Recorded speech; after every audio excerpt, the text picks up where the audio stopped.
प्रणाम करता हूं भारत की महान धरती और उसके ऋषि मुनि विद्वानों को, और साथ साथ आप सबके इस गुरु माता पिता को, बच्चों को बहुत सारा सलाम प्यार और बुजुर्गों को राम राम।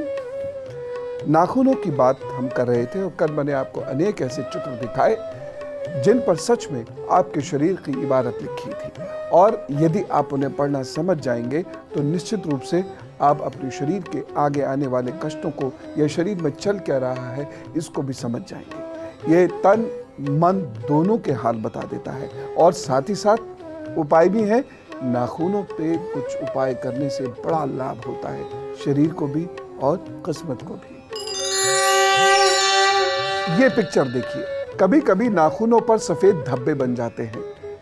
बहुत सारे बच्चे ऐसा कहते हैं हमारे इतने दोस्त हैं। ये चिंताएं हैं, ये चिंताग्रस्त दिमाग की निशानी होती है। यहाँ सफेद धब्बे आने का मतलब है एंजाइटी महसूस कर रहे हैं। यहाँ कमजोर लिवर की निशानी है। यह कैल्शियम की कमी की भी निशानी है। यह कमजोर रक्त शोधन प्रक्रिया की निशानी, यानी ब्लड प्यूरिफिकेशन प्रोसेस आपका वीक है, ये इस बात की भी निशानी है। उपाय क्या करना चाहिए? ऐसे लोगों को गिलोय खाना चाहिए, ऐसे लोगों को एलोवेरा खाना चाहिए, ऐसे लोगों को बड़ी तेज गति से चलना चाहिए। तांबे का कड़ा जरूर पहन लेना चाहिए ऐसे लोगों को मंगलवार को किसी भी हाथ में। साथ ही साथ पानी थोड़ा थोड़ा दिन भर लेते रहें, और दूध से बनी हुई चीज़ों का प्रयोग कम करें। ऐसे लोगों को चीनी कम लेनी चाहिए। साथ ही साथ ऐसे लोगों को नीले रंग पर ध्यान करना चाहिए और सूर्य का दर्शन अवश्य करना चाहिए। कभी कभी नाखून एकदम सफेद हो जाते हैं, यह कमजोर लिवर की निशानी है। जी हाँ, अगर आप ऐसे दबा रहे हैं और रंग वापस पिंक नहीं हो रहा है तो ये कमजोर लिवर की निशानी, और साथ साथ दिमाग भी कमजोर हो रहा है। आप देखिएगा ऐसे लोगों को विस्मृति बहुत जल्दी होती है, यानी मेमोरी लॉस बहुत जल्दी होता है। वो चीज़ों को भूल जाते हैं, वो चिड़चिड़ा जाते हैं, बहुत जल्दी उन्हें गुस्सा आ जाता है, एकदम रियलाइज भी कर जाते हैं, लेकिन उनका गुस्सा कंट्रोल नहीं होता। ये प्रॉब्लम है।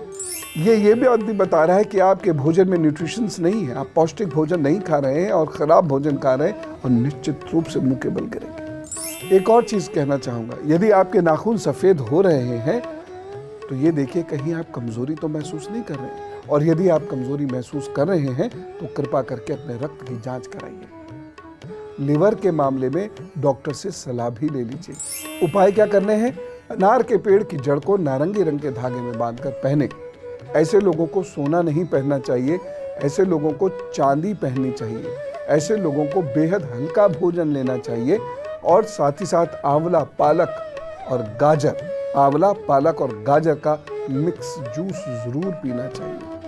ऐसे लोगों को गिलोय खानी चाहिए और तला हुआ भोजन तो बंद कर देना चाहिए।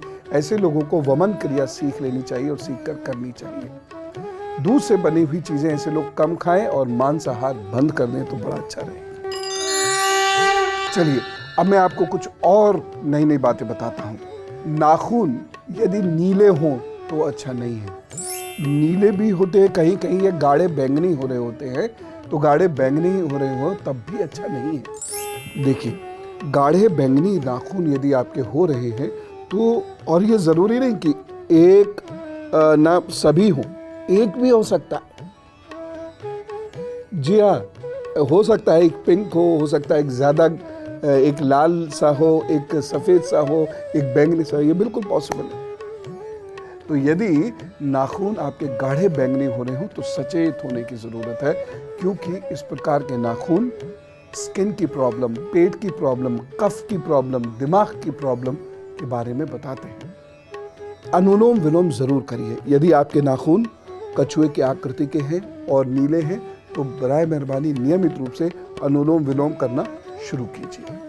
ऐसे लोगों को पितृदोष के उपाय अवश्य करने चाहिए। ऐसे लोगों को भोजन बहुत हल्का लेना चाहिए, और बहुत सिंसियरली ऐसे लोगों को ध्यान करना चाहिए।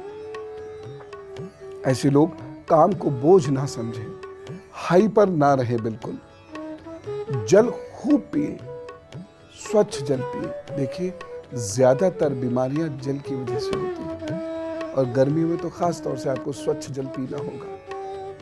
इस स्फटिक की माला या चांदी का कड़ा जरूर पहन लें। प्रभु ने चाहा चीजें ठीक हो जाएंगी।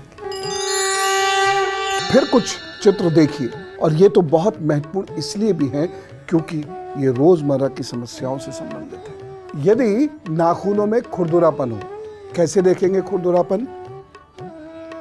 किसी भी नाखून को दूसरे नाखून से धीरे धीरे, जैसे अंगूठे के नाखून से ये बेस्ट पता चलता है, बहुत धीरे धीरे ऐसे करिए। अगर अटकता हुआ सा चलता है, बारीक बारीक स्पीड ब्रेकर टाइप, तो अगर ये अटकता हुआ चलता है, इसका मतलब आपके नाखूनों में खुरदरापन है। या ऐसे करके दोनों तरीके से देखिए। हो सकता है 3 नाखूनों में ना हो, 4 में ना हो, 2 में हो या 3 में हो, कुछ भी हो सकता है। लेकिन अगर खुरदरापन है तो ध्यान से सुनिएगा। दूसरी चीज, यदि नाखूनों में गुलाबी रंग आपका कम होता है, गुलाबीपन कम होता है, और सफेदी यदि आपकी बढ़नी शुरू हो जाती है तो, या हल्की हल्की धारियां, आपकी हल्की हल्की धारियां बढ़ने लगे तो, या नाखून में आपके हल्के हल्के गड्ढे दिखाई दें, यह अच्छा संकेत नहीं है। ये रक्त की अशुद्धि का संकेत है। ये इस बात का संकेत है आप बहुत तनाव महसूस कर रहे हैं। ये इस बात का भी संकेत है कि परिवार की जिम्मेदारियां हैं या आने वाली हैं। रक्त शोधन करें। एक तो रक्त शोधन कैसे, चिकित्सक सलाह ले लें। दूसरी चीज, आप ऐसे फल खाएं जिनमें फाइबर अधिक होते हैं। आप ऐसी चीजें खाएं जो तली हुई कम हैं, जिनमें रक्त की अशुद्धि कम से कम हो। आपके हार्ट और लिवर कोई काम करते चले जाएं। आपके लिवर को ज़्यादा पचाना ना पड़े। आपकी किडनी जल्दी साफ करे, ब्लड विस्कोसिटी कम रहे, गाढ़ा ना हो, तब आपके लिए चीज़ें आसान होंगी, नहीं तो मुश्किल होगा। ऐसे लोगों को रोज़ाना खूब सारा पानी पी लें, कम से कम 2 गिलास पानी पी लें, और वमन करना सीखना चाहिए। ऐसे लोगों को उगते हुए सूर्य के सामने बैठना चाहिए, नीम खाना चाहिए। ऐसे लोगों को हरिद्रा का सेवन करना चाहिए। ऐसे लोगों के शरीर में लौह तत्व कम नहीं होना चाहिए, और शहद का प्रयोग जरूर करना चाहिए। अब ये चित्र देखिए, इस चित्र में बेहद कमजोर नाखून है, और ये नाखून ऐसे हैं जो चटक जाते हैं।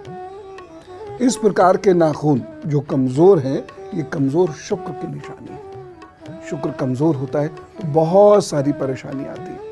इस प्रकार के नाखून से हार्मोन्स की गड़बड़ी का पता चलता है। यह आंतों में इंफेक्शन का भी संकेत है।